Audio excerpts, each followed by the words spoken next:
We start in a blood-drenched manhwa, where a lone, powerful swordsman is single-handedly annihilating the entire sect under a fiery red sky. An army of martial artists from the Shaolin, Wudang, Qingqing, and Namgung factions arrives to stop this demonic slaughter. But the mysterious warrior only smirks, claiming that rumors of Manhwa's strength were highly exaggerated. As the coalition launches a desperate attack, the warrior unleashes a devastating burst of energy, smiling at how much fun he is having. Suddenly, the scene shifts to reality, revealing that this legendary battlefield was just a hyper-violent virtual reality game called Murim Online. In a dimly lit room, a young gamer named Dongbong-soo takes off his headset. Disappointed that a coordinated attack from so many players was still too much for his character to handle. Turning on the television, Bong-soo watches a news report about a missing corporate CEO and muses about taking a quieter, stealthier approach to his next target. It turns out Bong-soo is not just a gamer.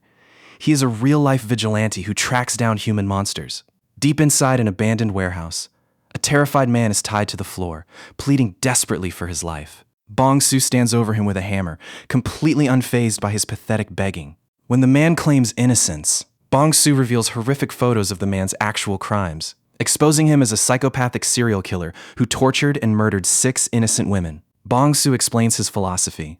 Most humans are harmless herbivores, but a rare few are savage carnivores who prey on the weak. And Bong-soo's sole purpose is to act as the ultimate hunter who exterminates these predators. Just as Bong-soo prepares to deliver justice, tactical police officers breach the warehouse and order him to freeze. The lead detective recognizes Bong-soo and attempts to arrest him for kidnapping and murder.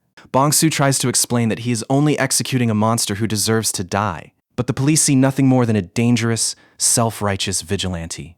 Realizing that words are useless and refusing to surrender, Bong-soo lunges at the officers, prompting them to open fire. As the bullets tear through him, Bong-soo's final wish before dying is to be reborn in a world where he can hunt human beasts without any rules or interference, dreaming of a chaotic place just like the Murim. Bong-soo's consciousness drifts through a digital void, before he abruptly wakes up, gasping for air. He finds himself in a dark, unfamiliar room, being violently grabbed by a furious man, who threatens to kill him for causing trouble in the marketplace. After the man storms out, Bong-soo inspects his new form in shock. He is trapped inside an emaciated, heavily scarred, and weak body that is definitely not his own. Looking out the window, he sees a breathtaking, moonlit courtyard adorned with traditional pagodas, and realizes he has been transported to the actual world of the Murim. Overwhelmed with dark joy, he starts crying as a digital system window appears in front of him, welcoming player Dongbong-soo to the world of the truly strong Murim Online. With his wish finally granted, Bong-soo unleashes a terrifying, demonic grin, ready to begin his hunt. The high of entering the Murim immediately fades when Dongbong-soo wakes up in the miserable reality of his new body.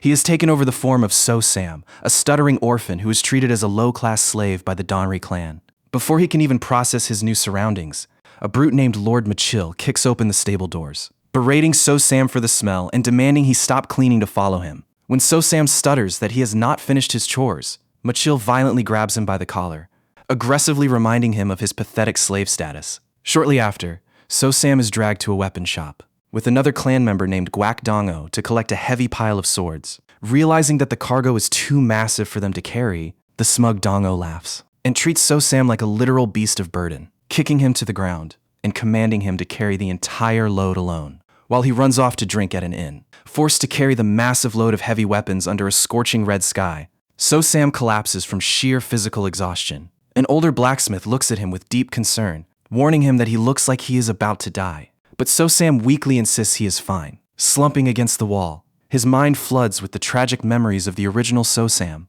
a boy whose family died in a storm and who knocked on the Danri clan's gates just to survive, only to be beaten to death. But as Dongbong-soo accepts that he has fully taken over this broken vessel, a familiar glowing blue holographic interface suddenly flashes before his eyes. It is the status window from Murim Online. Though his physical stats are currently hidden behind question marks, Bong-soo realizes that he alone can see this system, proving that while this world is a harsh reality with living, emotional people, his gamer abilities have transmigrated with him. Later that evening, Gwak Dong-o returns to the quarters, furious after being punished for Machil's antics. He kicks open the door and mockingly confronts So-sam, throwing a bowl of scraps and screaming threats at his face.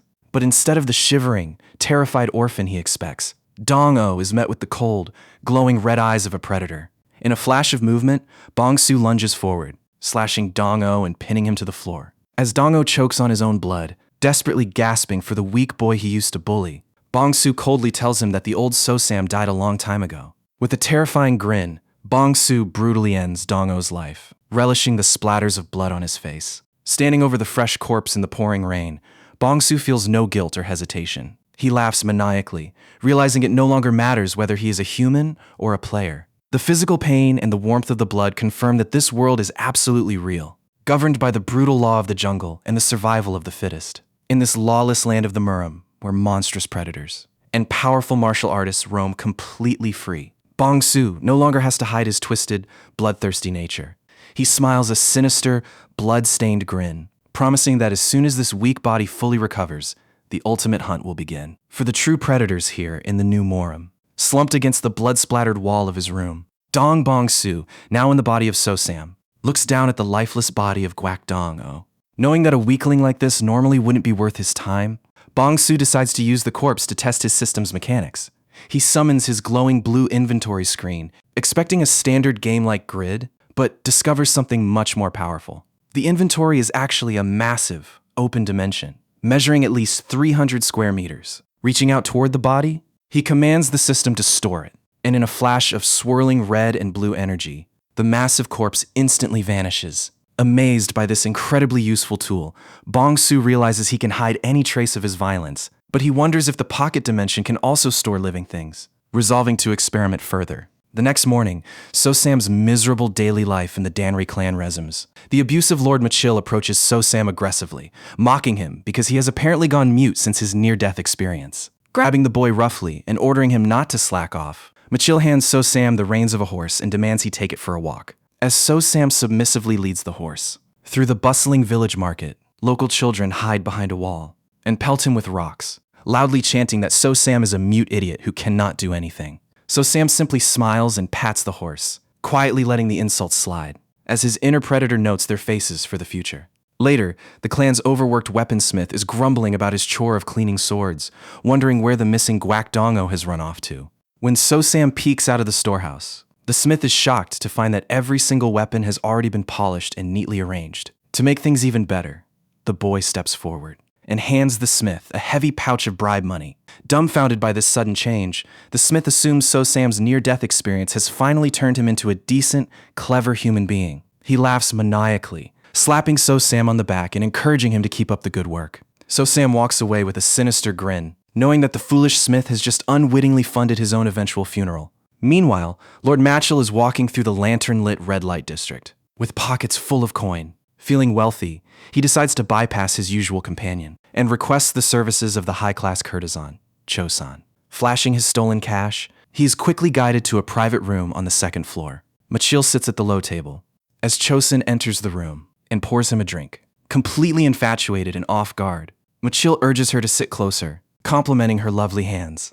He has no idea that through a crack in the wooden sliding door, a glowing red eye is silently watching his every move. The ultimate hunter has followed his prey, and a demonic silhouette is ready to strike. At the entrance of Bongyang Inn, the greedy host pocketed Machil's cash, thinking it was disgusting how the brute chose a girl young enough to be his daughter, but admitting that money was money. Suddenly, a shadowy figure stepped up to the door. It was So-sam. The host immediately recognized the lowest of the low orphan, and aggressively ordered the mute to get lost before things got violent. Unfazed, So-sam silently produced a heavy pouch of ancient copper coins he had taken earlier. The host's hostile expression instantly morphed into a greedy, toothy grin. Grabbing the money, the host gleefully welcomed So-sam inside and promised to send up a cheap courtesan named Eng to the second-to-last room on the second floor. So-sam walked up the steps, preparing to execute his next hunt. In the adjacent room, Machil was flexing shirtless, completely full of himself. Distracted by his own desires, he had no idea a bandaged hand was reaching out from the shadows behind him. Before he could react,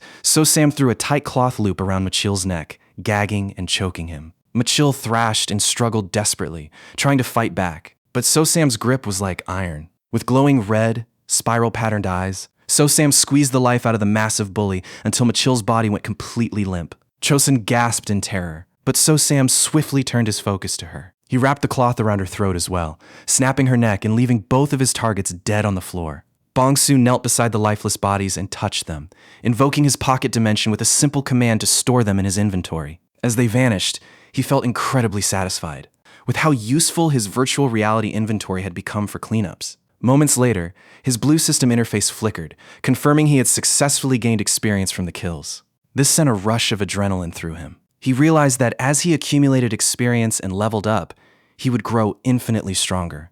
Greater strength would make his future hunts much easier, creating a loop where he could level up faster and achieve unimaginable power. Lying on the floor, catching his breath, he smiled, thinking of what a truly wonderful world he had been reborn into. Instead of leaving the bodies hidden, Bong-soo decided to display his work like a psychopathic artist. He tied ropes around their necks and hung them high from the wooden ceiling beam to make it look like a tragic double suicide, quietly wishing he had a camera to capture his masterpiece. Later that evening, the inn's host came, knocking on the door to tell Machil that another paying customer was waiting. Hearing absolutely no response from the room, the annoyed host grumbled and shoved the door open. He screamed in absolute horror as he looked up. Hanging limply from the wooden beam in the center of the dark room were the dangling, lifeless feet of Machil and Chosen. The massive, shirtless corpse of Machil loomed like a grotesque shadow over the cowering, terrified host on the floor, signaling that the mysterious suicide plague of the Murim had officially begun. The prosperous province of Anhui, highly celebrated for its fertile lands, lakes, and flourishing trade routes, has long been a breeding ground for bandits and ruffians. To combat these unorthodox threats, powerful forces like the Namgong clan and the Danri clan rose to power, with the latter employing the elite Cross-Heaven Sword Division and their legendary intelligence squad, the Black Crows. Recently, however, Black Crow Squad leader Gideyo has been severely struggling with a massive case. A horrific plague of flawless suicides has swept the area, with nearly 100 victims over the past few months. Every piece of evidence unequivocally points to suicide, but Dayo remains deeply skeptical. He decides to personally investigate. The very first case, a Danri clan armory artisan named Machil, who supposedly hung himself from the rafters of the Phoenix Tavern after thoroughly inspecting the locked room and concluding that no culprit could have entered or exited through the immovable wall logs. Dayo asks if there were any guests in the adjacent room at the time of Machil's death. The tavern host quickly reveals the neighbor was none other than Sosum of the Danri clan. Meanwhile, Sosum is quietly walking his horse through the village, pulling up his glowing blue status window. Having analyzed his previous kills, he notes that Guak Dong-o, who was a trained martial artist, provided significantly more experience points than ordinary commoners. Bong-soo realizes that defeating stronger prey is the key to gaining massive experience, but his current emaciated body is still far too weak to take on actual warriors. He decides he needs to find intermediate prey, targets who can bridge the gap between defenseless commoners and elite martial artists. Right on cue, a group of local street thugs blockades his path. The thugs loudly mock little Sosum, laughing at his silence, and grabbing him to drag him into a secluded alley for a beating. Initially, Bong-soo contemplates slaughtering them all on the spot, but since they are weak and would yield very little experience, he decides to simply endure a beating for now and eliminate them in a more convenient location later. The thugs aggressively slap and mock Sosum, but the situation abruptly changes when their boss, a powerful dark society leader named Django, arrives on the scene. Django is a formidable man, with a notorious obsession for fine horses. Laying his eyes on Sosum's impressive steed, Django immediately decides to seize the beast as a gift for his superior. As Django confidently strokes the horse and demands it, a dark surge of killing intent flares in Sosum's red eyes. Django has made a fatal mistake by choosing the wrong prey. The boss smugly tells Sosum that he seems to have a lot on his mind, but warns that he never asks twice. To everyone's utter shock, the supposedly mute Sosum looks him dead in the eye and speaks clearly, telling Django to just kill him instead of wasting breath, asking. Before the stunned thugs can process his voice, Sosum acts. He summons his virtual reality inventory and pulls out heavy, lethal iron chains. Moving with terrifying speed, Sosum unleashes a blood-drenched storm of violence in the alleyway, brutally shredding through Django and his lackeys. A massive explosion of kinetic energy and blood echoes through the passage. Amidst the carnage, a blue system notification flashes in front of Bong-soo, congratulating him on leveling up from level 1 to level 2. The surviving thugs watch in absolute horror, as the scarred, blood-soaked boy stands over the corpses like an unstoppable monster. Screaming in pure panic, they cry out that he is a demon, desperately begging each other to run or fight back. But the hunt has only just begun. As the dust settled on the bloody alleyway, one of the badly beaten thugs lay groaning on the floor, utterly unable to comprehend what had just happened. He stared in absolute disbelief, thinking about how Sosum was supposed to be a pathetic mute and an easy money bag who would simply giggle and hand over cash whenever he was beaten. It was incredibly frustrating for him to realize he was about to die at the hands of this mediocre-looking demon, all because he simply wanted to do a quick favor and make a little extra cash like usual. As the thug gasped for breath, Sosum quietly sat in the shadows of the alley, letting his prey wake up and face him. Sosum dragged the terrified, bald thug closer and pressed a sharp knife against his throat. He coldly demanded to know the identity of Django, the tough guy leader he had just slaughtered. Trembling under the blade, the sweating thug quickly spilled everything, desperate to save his own skin. He revealed that Django was an executive of the Black Snake Society, one of the ruthless ebony syndicates that rules the back alleys of Bongyang. The thug further explained that their overall leader, Bang Po Yom, had ordered Django to kill Sosum and retrieve his horse. Seizing this valuable intelligence, Sosum offered a deal, promising the thug that if he told him everything he knew about the Ebony Syndicate and the Black Snake Society, he would let him live. The ecstatic thug eagerly believed him, but the moment the interrogation finished, Sosum ruthlessly ended his life anyway, and stored his corpse inside his pocket inventory, leaving the alley completely clean. With the alleyway cleared and the horse safely grazing nearby, Sosum sat down to reflect on the valuable lessons he had learned. First, he had unexpectedly found his perfect target list, the Ebony Syndicate. They were the ideal intermediate prey, falling perfectly between defenseless commoners and elite martial artists, allowing him to farm them for experience without taking on too much risk. Second, he discovered a miraculous benefit of leveling up. The exact moment his level increased, every single scar and injury on his body was completely healed. He realized that if he timed his level ups right, he could use this healing mechanic to take massive risks in battle. However, to survive in this dangerous world, he knew he had to keep his inventory killings an absolute secret. To be the ultimate hunter, he had to blend in perfectly with the ordinary crowd, hiding his true, monstrous nature. Realizing that his old disguise of being a helpless mute was no longer safe or sufficient, Sosum walked with his horse through the bustling night streets under a full moon, plotting to grow stronger quickly by hunting down more powerful villains. Suddenly, a firm hand gripped his shoulder out of nowhere. Sosum's red eye narrowed as he turned to face his challenger. A man in traditional robes, bearing an intense and shocked expression, stood before him, demanding to know if he was Sosum and asking point blank if he was the one who killed Machil.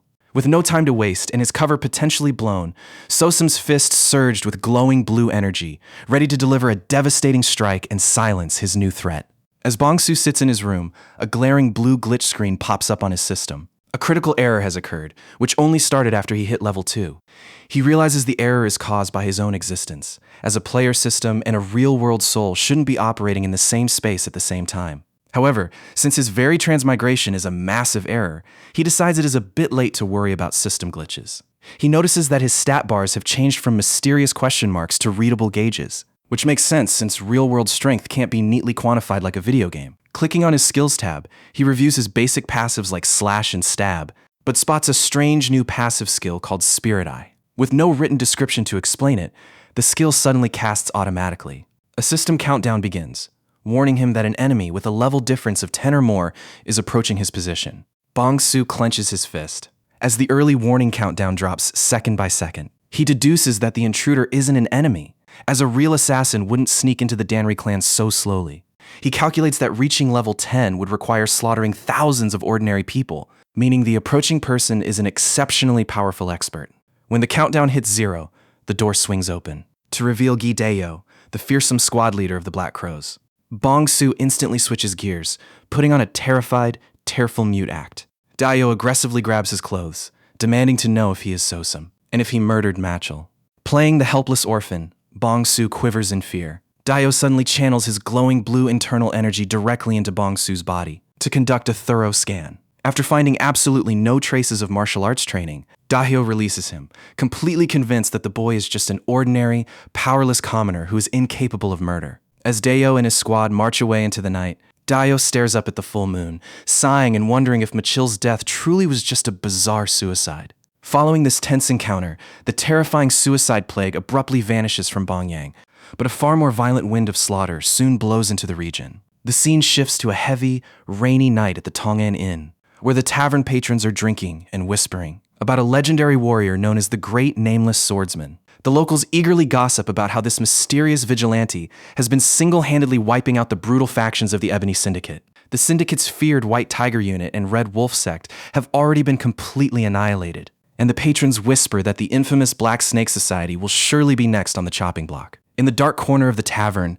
a mysterious hooded figure silently listens to the gossip. This nameless swordsman is, of course, Bong Su. Having used his level-up power and intermediate prey to bridge his strength gap, he has been systematically hunting down the syndicate's wicked martial artists to farm massive amounts of experience. Paying his tab, Bong Su pulls up his hood, steps out of the tavern, and walks out into the cold, pouring rain. As lightning crackles across the stormy sky, the ultimate predator prepares to track down his next target, ready to unleash a new wave of terror upon the villains of the Murim. Under a heavy, relentless rainstorm, Bong Su stands before the ornate wooden gate of the Black Snake sect. 2 guards are stationed outside, with one lazily nodding off, while his partner angrily warns him to stay alert. The alert guard points out that the legendary nameless hero has already wiped out 3 of their rival factions, leaving their sect as the last target standing.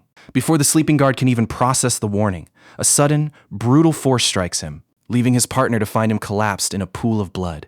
Turning around in absolute shock, the second guard catches a glimpse of a dark, shadowy figure with glowing eyes looming in the rain, before he is instantly slashed down. Breaking through the main doors, Bong Su steps onto the compound, where a volley of arrows flies toward him. Dodging the projectiles with ease, he is quickly surrounded by a large mob of armed swordsmen.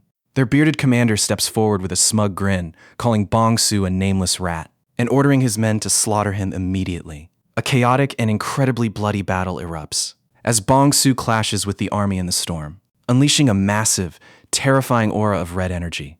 He sweeps through the enemy forces like an absolute monster, sending severed limbs and blood flying across the wet steppes. The thugs scream in sheer panic, as their comrades are systematically obliterated. However, in the heat of the clash, a couple of highly skilled fighters manage to sneak up and bind Bong Su's movements, keeping him temporarily pinned. Another elite attacker with glowing blue lightning energy leaps forward with a sword, smugly laughing that he has finally caught the legendary vigilante, and preparing to take his head. But Bong Su only smirks with a glowing red eye. He accesses his pocket inventory, summoning a weapon directly out of thin air behind the attacker.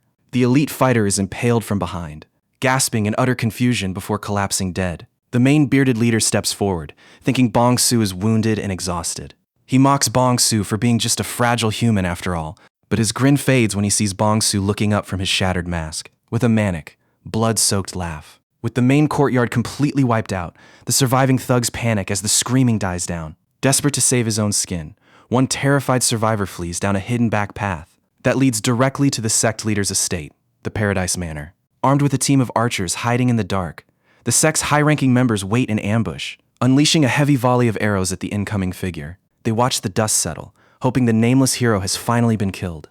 But within seconds, Bong Su erupts from the shadows, instantly shredding through the archers, and leaving the panicked survivor standing alone in a pile of corpses. Clutching his sword, the lone survivor trembles in absolute terror, realizing his entire unit has been decimated in the blink of an eye. Pointing a sword at the silent hunter, the desperate survivor screams, demanding to know what they did that was so wrong, and screaming that Bong Su has no right to play the god of death and judge them. Unmoved by his crying, Bong Su looks down at him with cold, emotionless red eyes, and states that he only wants one thing: their lives. With a swift, merciless slash, Bong Su executes the last of the guards, leaving a massive mountain of corpses and blood pooling on the wet stone steps. Standing alone in the heavy downpour with lightning illuminating the grand estate, Bong Su looks toward the main building. The entire Black Snake sect has been completely dismantled in a single night, and the only target left standing is their ultimate leader, Bang Po-Yom. The systematic destruction of the region's unorthodox factions began with the notorious White Tiger Unit.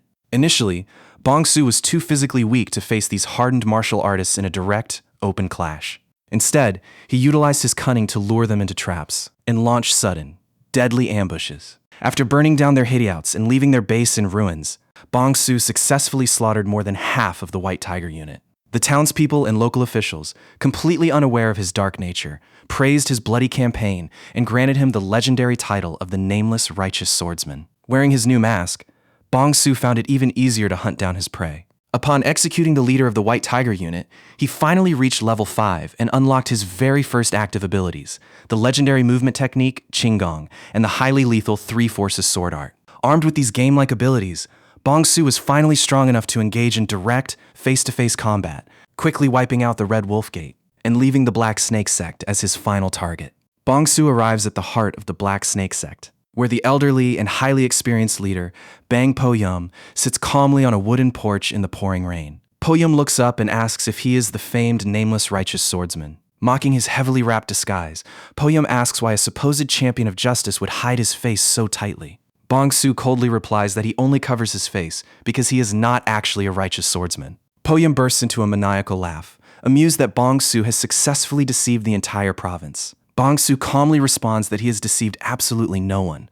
The people simply chose to believe whatever lies made them feel safe. Intrigued by this ruthless mindset, Po-yum draws his weapon and dares Bong-soo to show him everything he has. A vicious, high-speed duel erupts between the two under the stormy night sky. Po-yum unleashes the raw, monstrous power of his snake-inspired martial arts. Despite Bong-soo wielding his newly learned Three Forces sword art, the elderly sect leader is incredibly fast, easily parrying his strikes and landing deep, blood-splattering counterattacks. Po-yum quickly identifies that Bong-soo's new body is not in perfect condition and begins to relentlessly focus all his attacks on Bong-soo's existing injuries.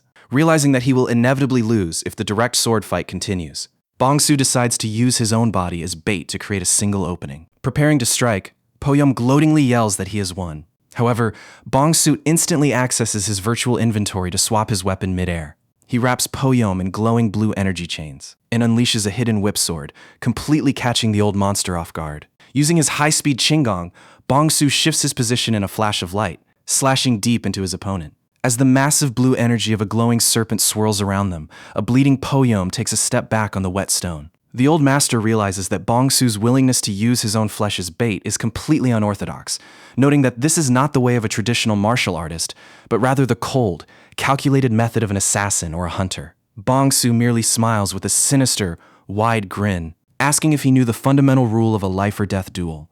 Unwrapping the bandages around his chest, Bong-soo explains that in a real fight, the warrior who keeps more secrets hidden always holds the ultimate advantage. Bound tightly in glowing blue chains with a spiritual serpent coiling above, the desperate Po-yum screams that his own hidden power is far superior, declaring Bong-soo's lack of moves to be his fatal flaw. He gathers his remaining strength and lunges, screaming for the nameless, murderous demon to finally die. Lethal energy coils around the compound as Bang Po-yum lunges forward, screaming for the nameless, murderous demon to die. Believing Bong-soo is merely trying to block his vision with dust, the monstrous leader crawls forward and thrusts his sword, gloating that he has finally caught his target. However, Po-yum's triumphant grin instantly shatters as his eyes widen in pure shock. He has not impaled Bong-soo. Instead, his blade is buried deep inside the chest of a dead Black Society member. Bong-soo had used his dimensional inventory to summon a corpse midair, utilizing it as a flawless meat shield to absorb the blow. Seizing this brief moment of distraction, Bong-soo closes the distance and unleashes the Three Forces sword art, second form, Core Striking Slash. The devastating strike pierces clean through Po-yum's chest, though the desperate leader manages to block the blade with his bare hand at the last second to save his heart. He is left screaming in agonizing pain, refusing to accept his defeat. A bloodied Po-yum swings his chain weapon, roaring that it is not over yet. Bong-soo parries the desperate strike and continues his relentless assault. Po-yum tries to retreat, but Bong-soo continually abuses his dimensional inventory, tossing more corpses and weapons into the environment to block Po-yum's path and exhaust him. Coughing up blood and gasping under a tree, Po-yum watches the lifeless bodies of his men scattered across the courtyard. Infuriated, he roars into the rain, calling Bong-soo a lunatic for using corpses as combat bait. Swinging his sword in a wild panic, Po-yum fights back, but as Bong-soo's whip sword weaves through the air, a chilling realization strikes the old master like lightning. Looking up at the shadowy monster with glowing red eyes looming over him, Po-yum's mind screams a terrifying question. Is he actually the prey? Bong-soo corners the terrified leader and delivers a final, brutal stab directly through his torso. Clinging to his fading life, Po-yum clutches his bleeding chest and gasps that Bong-soo has successfully slaughtered every single Black Society member in Bongyang. In his final moments, the dying leader begs to know why Bong-soo has committed such a horrific massacre. Looking down at him with cold, emotionless red eyes, Bong-soo quietly asks if he truly needs a reason. He delivers a dark, chilling philosophy, pointing out that humans have always killed other humans, from the dawn of prehistory to the height of modern civilization. In his eyes, the strong have always trampled upon and stolen from the weak. This time, Bong-soo was simply the strong one. With those final words ringing in his ears, Po-yum's eyes go completely blank as he dies in the wet mud. With the entire Black Snake sect utterly dismantled, the heavy rainstorm begins to clear. Under a bright full moon, Bongsu cleans his bloodied sword, noting that his massive preparations in Bongyang are finally complete. Now, it is time to transition to the next stage of his hunt. The Murim's Jianggu, a brutal world where the strong are significantly stronger and the prey is far harder to hunt. He grins a sinister smile into the clearing night sky. Meanwhile, deep within a grand, red-lit mountain fortress, a powerful, shadowy figure sitting on a massive throne asks his subordinates how much time remains until the highly anticipated Orthodox demonic war. A kneeling cultist respectfully replies that 2 years remain. The mysterious leader smiles in the shadows, declaring that it is time to slowly initiate their grand plan. Summoning a loyal servant named Guangwun to bring forth a crucial cargo, the Dark Master commands his forces to execute the very first stratagem.